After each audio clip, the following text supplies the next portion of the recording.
Hey, what's going on, guys? Today I'm here to show you how to temporarily disable your Instagram account. Go ahead and get yourself logged in, and once you've done that, in the upper right hand corner, go ahead and click on the account option there. Right next to your screen name, you should see the edit profile button.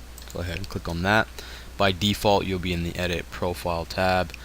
Just look below where you enter all the specifics of your account regarding your bio, email, and whatnot, and you should see the temporarily disable my account option. Go ahead and click on that. It advises you that you can only delete your account once a week, or excuse me, disable.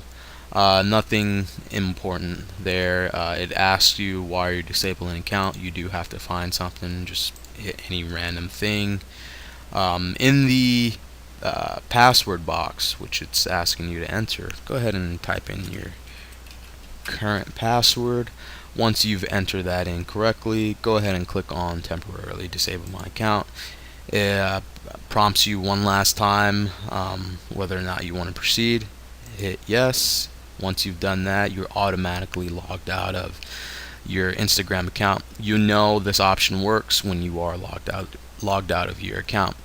But it's as simple as that. Thanks for watching. Be sure to like and subscribe to my channel.